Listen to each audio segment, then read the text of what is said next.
My name's Charlie Burrow, founder of a nonprofit called the Humanity Project, where we work with people who are experiencing homelessness and people living in poverty situations. Every night at our center, with the help of another organization, What Kids Need, we are able to feed 150 children, seniors, homeless, and working poor families. Each and every night, it averages between 120 to 170 people to help people who are experiencing homelessness get off the streets. We have over 200 volunteers. And, in the last year, we've housed 64 people.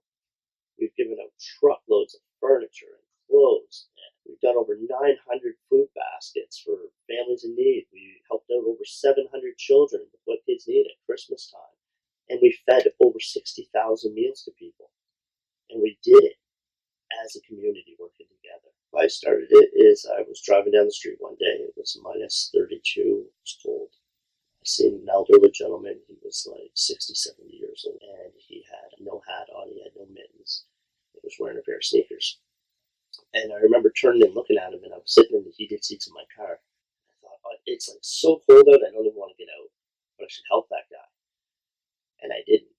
And for about 2 weeks, it bothered me that there was somebody out there, like my grandparents, who didn't have the basic things like hats and mittens, when at my house I had a closet full of them.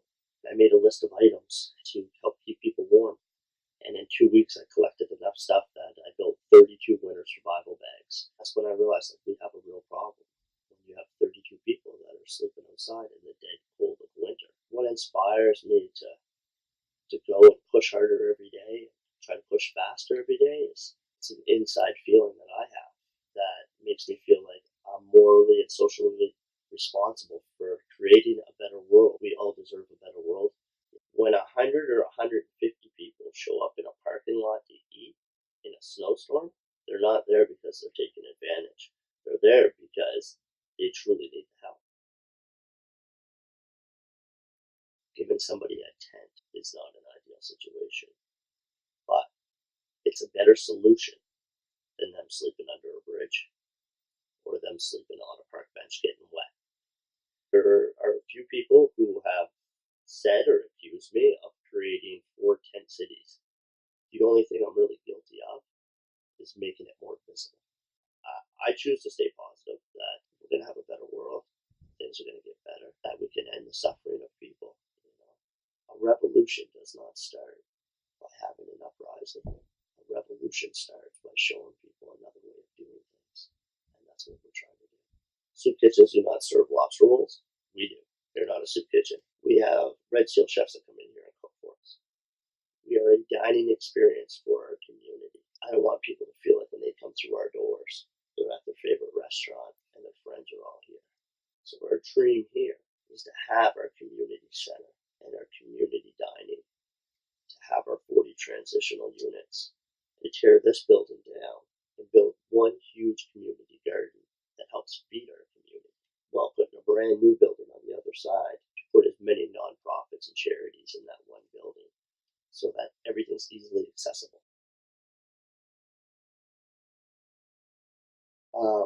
Atlantic Superstore in Riverview, we came to an agreement that they no longer throw out their food. That's perfectly good. So like all their meat, fish, all that stuff, it's not even at the expiry date or anything. It's still before expiry date. That's helped cut our costs directly down to be able to feed a massive amount of people. But at the same time, it's limited food waste.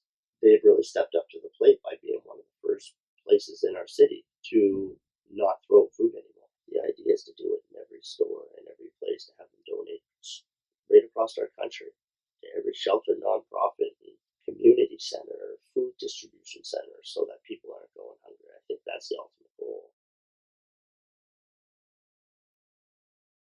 The current shelter system is basically, let's say, 4 or 5 bunk beds in a room, and you put a bunch of guys in a room, and that's where you stay. You get up, you shower, you eat, you leave, you come back, so you eat, repeat, same thing, 8 o'clock at night, lights out, you're done, 9 o'clock at night, lights out, whatever time. To me, that seems more like a prison system than a shelter system. And to me, when I look at that, I understand why some people would rather choose to sleep outside. In 2 winters, I found 107 people sleeping outside in our city streets. There's a reason they're choosing to sleep outside. Our community center would revolutionize the way we do things, not just here in our city, but straight across our country and hopefully the rest of the world. To me, I always say failure is not an But it's about getting up every day and hitting that reset button. And just going, today's going to be a good day. Today's going to be a good day because I'm going to make it a good day. That's it. It's telling yourself, stay positive. Things are going to happen. Every day. Every day, 5 o'clock, well, 4 o'clock, 4 to 6, Monday to